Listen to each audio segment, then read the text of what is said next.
Level 1. You are 22, and the most expensive thing you will ever chase is sitting empty in your own hand. You are about to spend 40 years and more than $400 million trying to become a man whose glass other people carry. And the cruelest part of this whole story is not the climb. It's what you'll feel on the night you finally arrive. But right now, you are holding a glass that is not yours, because the man who handed it to you did not say thank you. He did not see a person. He saw a surface to set it on. He is the fourth guest tonight to push an empty glass at you without looking at your face, because you are 22, you are wearing the only blazer you own, and you have wandered into a world where the staff and the guests dress almost the same, and the only thing that tells them apart is the name. You do not have the name. So you take his glass, you carry it to a side table, and then you do the thing that quietly decides the next 4 decades of your life. You pick up the open bottle nobody is guarding, and you fill your own glass, alone, in the corner, while across the room a man named Whit Ainsley fills 3 glasses for 3 laughing women without ever once wondering whether he's allowed to. Watch that glass. It's going to keep moving. Right now it's empty, and you filled it yourself. Remember that, because everything that happens from here is just that one glass, changing hands. The room belongs to a family that has had money for 140 years. You can feel it before anyone explains it. The rugs are worn in a way that costs more than new ones. The art isn't signed where you can see it. Nobody is performing wealth because performing it would mean they were afraid of losing it, and they are not afraid. They have never once watched their own glass sit empty. You watch Whit laugh. He's your age. He has done nothing you haven't done, except be born. You hate him for the length of one breath. Then you decide something quieter and far more dangerous. You decide you will get in. You don't yet understand the one rule that governs this entire room. It is not written down. It is measured in generations, and you have 0. You are about to learn exactly what 0 costs. Level 2. $11 million, and you got there in 9 years flat. You built something. An app, a fund, a chain of clinics. It doesn't matter which, because the world only ever asks the size of the number, never the shape of it. You are 31. You buy the watch, the one that costs more than the car you grew up in. You buy the apartment with the park view. You stand at the window the first night and wait to feel the way the men in that room felt. You don't. You feel like a man wearing the costume of a man who feels it. So you do what new money does. At your first real dinner party, you fill everyone's glass yourself, twice, before they ask, because some animal part of you still remembers being the kid holding the bottle in the corner. You laugh a little too loud at the right people's jokes. You mention the watch, without mentioning it. You drop the price of the wine into the conversation, like a coin into a fountain, hoping for a wish. A woman at the table, lovely, kind, says, "Oh, how nice," and turns to the person beside her. In that quarter-second turn of her head, you learn that the price was the wrong thing to say. The room that has money never names the money. Naming it is what people do when they're afraid it might leave.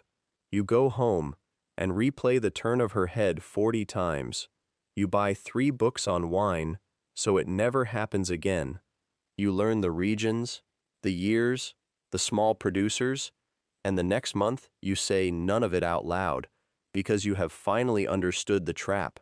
The goal was never to know the price. The goal was to never have needed to learn it. And that's the one thing your money cannot buy back, because you already learned it, and they can smell the learning on you like cologne. A man with 3 generations behind him knows the wine the way he knows his own hands. You know it the way you know a second language, fluent, never native. Your glass is full now. You can fill it whenever you want.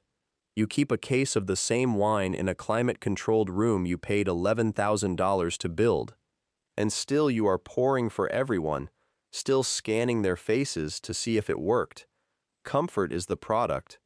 You are still the vendor. You think the money was the door. You're about to find out the money was only the deposit. Level 3, 42 million, and you buy the house. Not just any house. The house, in the zip code, at the end of a gravel drive that runs 400 yards and ends at a gate with no call box, because the people who belong here are already known to the gate. You move in. You wait for the neighbors. They don't come. 3 months. No card, no knock, no casserole. And then you understand. There's a club. There is always a club, and you cannot buy your way in, because the membership isn't sold. It's sponsored. Someone already inside has to walk you through the door and put his name beside yours. And his name is the thing with the value, not your 42 million. You make calls. You get a meeting with a man on the membership committee, old, soft-spoken, named Mr. Pell, who has worked at that club for 31 years and knows where every body in the county is buried, including the metaphorical ones. He pours you a glass of club wine himself. He doesn't skip you. He fills it to exactly the same line as his own, and for one warm second you think you've made it. Then he says, gently, the way a doctor delivers something, these things take time. We had a family wait 11 years once. Lovely people, he smiles. He means it kindly. That is what makes it land like a blade. 11 years. You drink the wine. It's the same wine sitting in your $11,000 cellar. It tastes like a different drink entirely out of his hand. In this room, with his permission. You drive home down your own 400-yard drive that night and do the arithmetic nobody asked for, $42 million, and a man who earns $61,000 a year is holding a key you cannot buy. You are about to spend the next decade learning his language. Level 4, 78 million, and something soft happens, and it nearly undoes you. You get in. Not the big door yet, the small one. Mr. Pell sponsors you himself, quietly, because over 3 years of slow lunches, you stopped trying to impress him and started actually listening, and somewhere in there he decided he liked you. Not your number, you. He never once asks what you're worth. The night you're admitted, you walk into the long dining room for the first time as a member, and you don't know where to sit. Old money does not assign seats out loud, it simply knows. There's a head of the table, and there's a distance from it, measured in chairs, and everyone in the room reads that distance like a temperature. You count. You are 14 chairs from the head. You sit. And then Mr. Pell, who is not supposed to show favor to anyone, walks the entire length of that room. He fills your glass before he fills a single other, sets the bottle down, and says one sentence, so quietly that only you hear it. You carry yourself like a man who used to hold the bottle. That's not a bad thing to remember. He saw it. After all these years, one person in this whole world saw the kid in the corner and didn't look away. You sit with your full glass, 14 chairs from the head, and for the first time since you were 22, your hands are still and you are performing nothing for no one. Hold on to that. Because the system is about to start being kind to you, and kindness from the system is the most expensive gift you will ever be handed. Level 5. The morning your foundation wires $9.5 million to endow a new library, the world tilts toward you, and you feel the floor move. Now your children go to the school. Not the good school, the one with 3 centuries and a Latin motto, and a wait list that does not officially exist. The moment your son's name appears on that roster, the temperature of every room you enter changes. The neighbors who never knocked, knock. The woman who turned away at that dinner now leans in 2 inches when you speak and laughs at the joke before you've finished it. And Whit Ainsley, the man your age who fills glasses without permission, the man who looked through you 20 years ago, crosses an entire ballroom to find you. He says your last name. He says it correctly. He even pauses before it, that small, respectful pause they save for names that carry weight, the pause you have wanted your whole life, and it lands exactly as good as you dreamed, until you make the mistake of checking your watch, because Wit walked toward you 9 minutes after he learned about the library. Your distant cousin, who hasn't called in 11 years, calls 6 days after your name is in the paper, and you start measuring the distance between the good news and the warm phone call, and it is almost always the same. 3 days, 3 days, over and over, with different faces wearing it. You are not imagining the pattern. The pattern does not need you to believe in it. It runs on its own. You are 5 chairs from the head of the table now, close enough to see the host's face clearly, and you are beginning to understand that everyone leaning toward you is also leaning toward something just behind you. The number, the name you're building, not the man. You wanted to be seen. You're about to learn that being valuable and being seen are not the same thing, and that getting one can quietly cost you the other. Level 6, 420 million, and the family that snubbed you needs you now. The Ainsleys, 140 years of money, the family in the very first room you ever walked into, have had a bad decade. 2 divorces, 1 yacht, a son who trusted the wrong fund, a tax structure that quietly stopped working when the laws changed. The name is still gold. The vault behind it is nearly dry. It happens to old money more often than anyone admits, because the third generation grows up having never watched a glass sit empty, and a man who has never been hungry forgets how to hunt. And so Whit Ainsley, your age, the laughing boy with the 3 glasses, comes to your office. Not the club, your office. He sits across your desk, still charming, still effortless, still wearing the name like a coat tailored to him at birth, and in the gentlest possible language, layered in so much old money euphemism that the word money is never once spoken aloud, he asks you to save his family. You pour him a glass of wine. You walk it around the desk and put it in his hand. He doesn't notice the gesture. He has never once in his life had to notice who fills his glass. But you notice. You have noticed every glass for 40 years. The bottle is in your hand now, and it has been traveling toward this exact moment the whole time. You could say no. You could let 140 years dissolve in a single afternoon, and you feel the pull of it, sharp and ugly and human, and you are not proud of it. You say yes. Partly because it's good business, partly because the kid in the borrowed blazer knows precisely what an empty glass feels like, and would not wish it on his worst enemy. Wit thanks you, and for the first time, the pause before he says your name isn't respect. It's need. You won.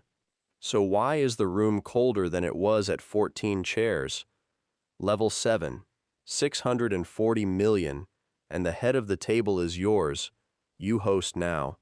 The long dining room, the worn rugs, the unsigned art, all of it is yours, and the distance from the head is measured outward from your chair. You have arrived at the exact spot you stared at across a ballroom when you were 22 and holding someone else's glass. And then a young man walks in, 30-something, suit a half shade too sharp, a watch he is praying you'll notice. He made his money fast, in something nobody at this table fully understands, and he has wandered into your world wearing the only confidence he owns. He stands near the door, not knowing where to sit. He picks up the open bottle nobody is guarding. He fills his own glass, alone, in the corner, and you watch him do it. The whole room is watching you watch him, because everyone here knows you are the gate now. Your name is the one with the value. One sentence from you, and he's in. Silence from you, and he waits 11 years. You see yourself in him so completely, your chest tightens. You know every fear behind that too loud laugh. You know he has an $11,000 cellar he is dying to mention. You know he poured his own glass, because nobody ever taught him he was allowed to wait for someone to pour it for him. You could walk the length of the room, the way Mr. Pell once walked it for you. You could fill his glass first and say the one sentence that rewrites a life, and you hesitate, not because you're cruel, because some part of you, the part the climb built, whispers that if you let him in this easily, then what was the point of the 11 years, the language, the 40 cold winters of waiting? The system did this to you, now you can feel it asking you to do it to him. What you do in the next 10 seconds is the entire story. You set down your own glass. You walk the room. You fill his. Mr. Pell has been dead 3 years now. You are paying him back to a stranger, because it turns out that's the only currency that ever mattered, and you almost forgot you were still carrying it. Level 8. The number stops mattering, and that is the strangest sentence of your life. You're old now. The money has stopped being something you have and become something you are. Your grandchildren are born into the long dining room. They will never count chairs, because they will never doubt they belong at the table. They will never fill their own glass in a corner, because a glass has never once sat empty in front of them, and never will. You did that. You bought them a childhood with no corner in it. And here, at the very top, the question from level 1 walks back in. Your grandson, 8 years old, watches a man hand an empty glass to a member of the staff without a thank you, without a glance at his face. And your grandson does not flinch. He doesn't even register it. It is invisible to him, the way water is invisible to a fish. You raised the boy you needed to be, and in doing it, you raised a boy who can no longer see the boy you were. That's the cost, not the loneliness, though you are alone in rooms that are never empty, not the distrust, though you still weigh every warm word for the 3-day gap and cannot make yourself stop counting. The real cost is this. You became old money, and old money is a house with no memory of how it was built. Your own grandchildren are the proof. They are everything you ever wanted, and they will never understand you. You sit at the head of the table, surrounded by your family, and you are completely alone. Those two facts share the same chair without arguing. Whit Ainsley is old now too. Your grandchildren and his go to the same school, and they have no idea their grandfathers started in different rooms. Whit comes to your 80th birthday and says your last name with the easy, automatic respect of a man who can no longer remember a time he looked straight through you. He has forgotten the ballroom. You never will. So here is the last scene. You are very old, at a party, half forgotten by a generation that doesn't know your face. You're standing near the edge of the room, the way you stood at 22. Your glass is empty, and a young woman on the catering staff, who has no idea who you are, no idea what your name is worth, walks over with a bottle, and without being asked, without wanting a single thing from you, fills your glass to the line. She smiles. It costs her nothing. It is the most expensive thing you have felt in 40 years. Across the room, your grandson fills a stranger's glass at his own party and never thinks about it once, because he has never watched his own glass sit empty. You gave him that.